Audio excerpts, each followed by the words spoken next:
Okay,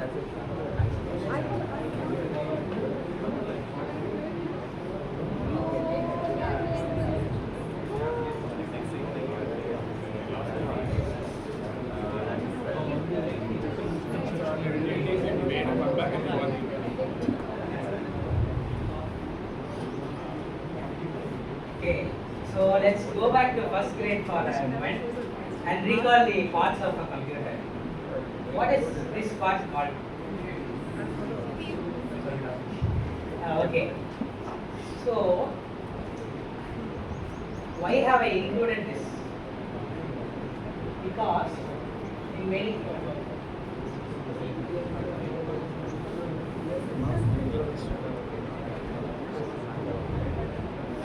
still in many parts of our world, people are being taught the wrong things. This is some people may refer to it as a CPU, but that is actually wrong.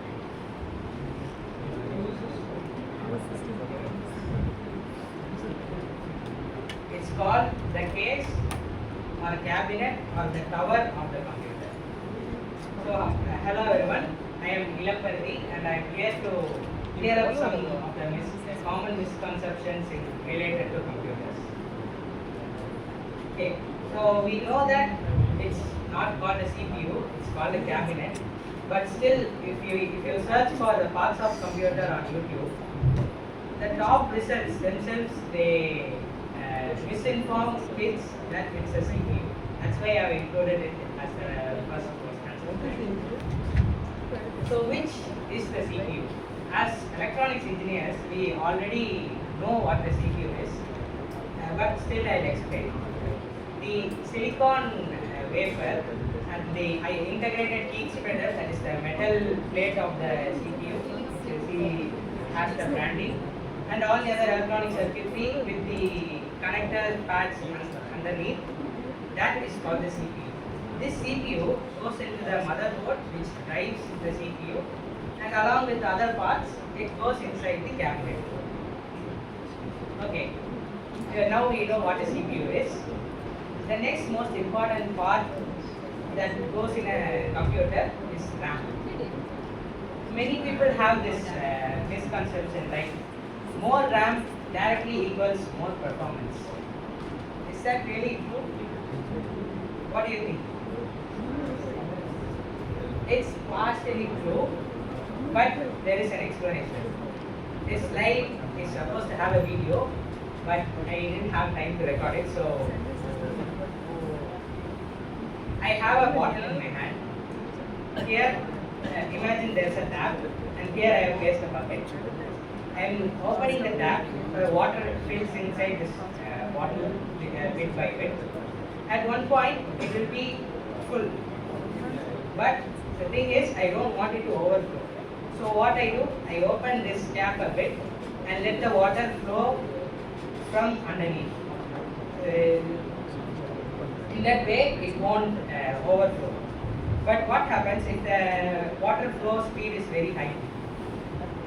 It is high. If it is higher than the amount that is going out, then it will overflow. So this bottle is like a RAM, and this tap is what the processes we open in our computer. If this fills up, that means our RAM is full, and the system runs out of memory. This bucket, what it does is it takes this unused memory and puts it into the storage device of our computer, like hard drive or SSD. This is called the swap of the computer. This swap is called page file in Windows, if you have ever heard of it.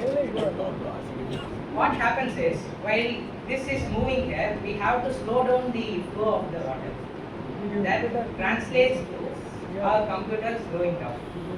So, if we have a bigger bottle like this, without slowing down, we can push everything to the swap.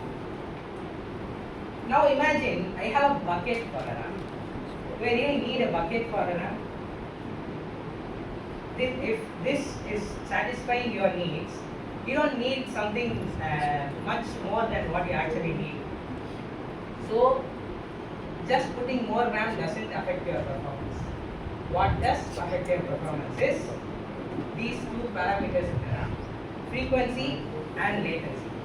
Frequency is like the number of cycles per second in which the data goes to and from the RAM. Latency has four quantities. I will not explain what those are because it's basically RAM has data stored in terms of rows and columns.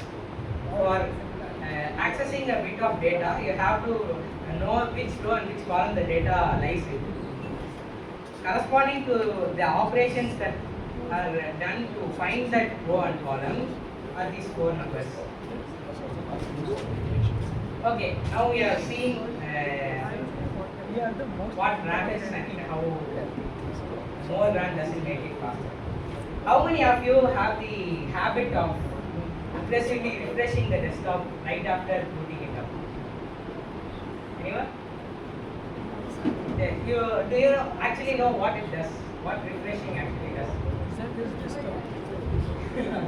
Okay, so this refreshing is basically its name speaks for itself. You see, I am adding some files here and they are being displayed as they are being added. Okay, sometimes these files may not be displayed instantly or they are ordered. See, I have set it to order by name alphabetically, but it's not ordered. So what I do is, with the refresh command, I tell the GUI to fetch information, latest information from the file system. That's where your files are stored. It gets the new information from the file system and it updates the GUI to tell that there have been some updates to the file list. Now that I click refresh, you can see that they are ordered in the alphabetical order. That's what refresh actually does. If you click refresh in a desktop, sometimes it may take longer for the icons to load. You can know that the icons are loading slowly because there is some background process that is slowing down the computer. So if you click refresh many times, at one point what happens is it loads quickly. That way we can know that the background processes have completed their work and now our system is ready to be used not without, a little bit less time. Okay. This is actually an application of what I have given the explanation I have given for RAM. How many of you clear your recent screen a lot in your phone? Oh, that's surprising a lot. Surprisingly a lot. So, as you can see here, I am opening a lot of apps which I might need to open again later. Like for example, I have opened WhatsApp. Now, all of those apps are in my recents. You can see. Now, when I try to open it again,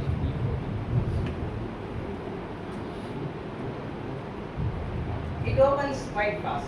It doesn't need any loading. That's because they are in our RAM. They are stored in our RAM. So they do not need loading it from the storage again. So that's why it's a bit faster. Now what happens when you clear the recents is they are all removed from the memory. So what happens, it again tries to load from the start and thus actually making your operations slower. When this speeds up your processors is when you have very little amount of free RAM left and you are trying to open an application that requires a lot of RAM. In that case, you have to free the memory first, or else the operating system, what it tries to let it into the bucket. It tries to push everything to swap. Actually, the concept of swap was introduced in Android very recently.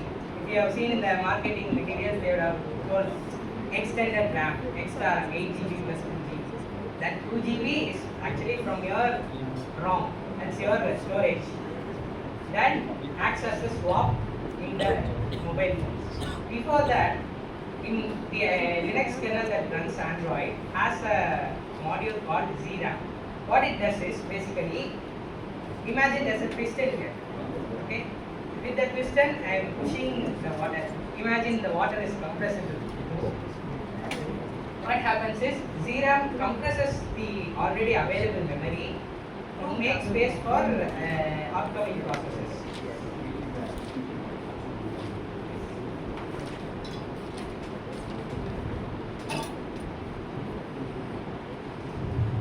If you actually notice, after I cleared the reasons, WhatsApp seemed to have started quite a bit earlier than when I launched it at the start. That's because WhatsApp actually doesn't fully close when you remove it from the reasons. There are many other apps like that. You can see the list of apps. There are many other apps like that which stay in your memory, or rather they swap or DRAM. So it becomes a bit faster than when you are opening it for the first time, because it's already there. Okay. You have seen this lock symbol in the browser, right? I think most of us know that the lock symbol means the connection is secure. I also think you have seen this not secure label there, and that means it's not a secure connection. That means HTTPS is the secure protocol and HTTP is not secure. So, are all websites that have locks are secure? Yes, that's what I'm going to explain now. The lock symbol just means that your connection is secure. HTTPS, that protocol is being used. The protocol uses something called Transport Layer Security, or TLS, which encrypts the traffic between your computer and the server. So what happens is, you encrypt the data that is being sent from your computer to the server using cryptography. I don't want to explain that here. That's not enough. When some middleman tries to access the data that is being sent to the server, he cannot read the data as such, but in HTTP that is possible. Whatever is sent is unencrypted. You can directly read what is in the request that you are sending to the server. So as I said, this not secure just means it's HTTP.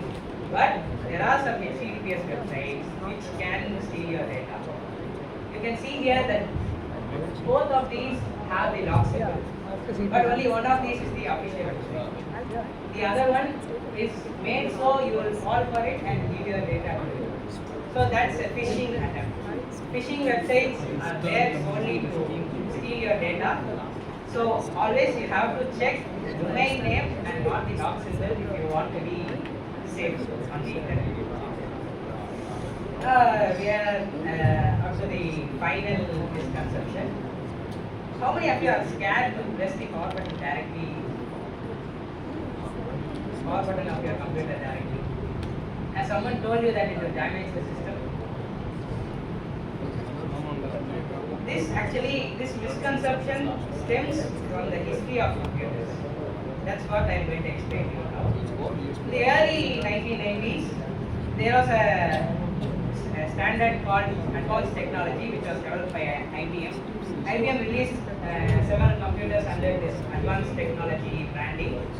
They had a power supply which had like a physical switch that you had to turn on. What it does is it's just literally a circuit breaker. That, like we have seen in our electric circuits, that if you switch it on, the current flows and the system works. Basically, it also works like that. So if you switch it off, the computer will abruptly turn off, and there may be a possibility of data loss or the components being damaged due to some arcs which may encounter in the power supply.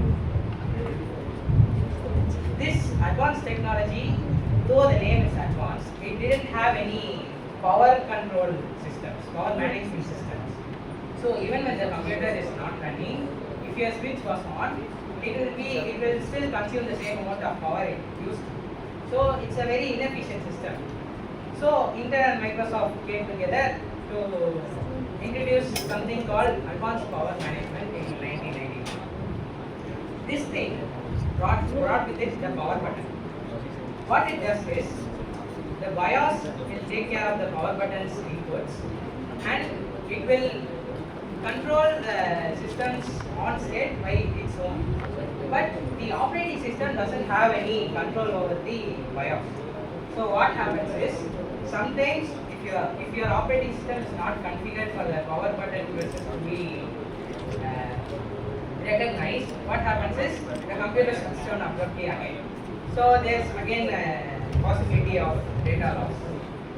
This 4 years later, they extended the advanced technology standard. The standard was adopted from IBM by the industry because it was adequate.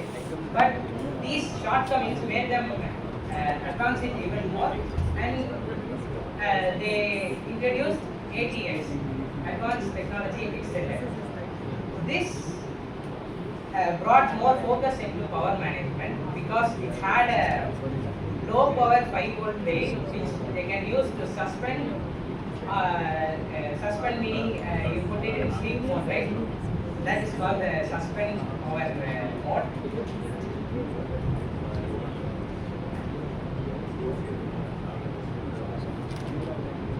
Like this, there are 5 power states which ATX has brought. To control these power states, we have something called the ACPA, Advanced Configuration and Power Interface. This is what brought the control to the operating system. So, using these ACPA power states, we can easily control the power right from our Windows operating system or whatever operating system is running. Now, this power button is controlled by the ACPA. So, if you press the power button, what the power button does is, it really just sends a signal to the motherboard that the power button has been pressed, and then the ACPA, what it does is, it sends a shutdown signal to the operating system. So what will happen is, it will shut down the system as per your requirement. This shutting down process is safe, so you do not need to worry about pressing your power button nowadays. Now, it's still, the ATX standard is still widely used, so you can see on all your computers. You can also configure what the power button does.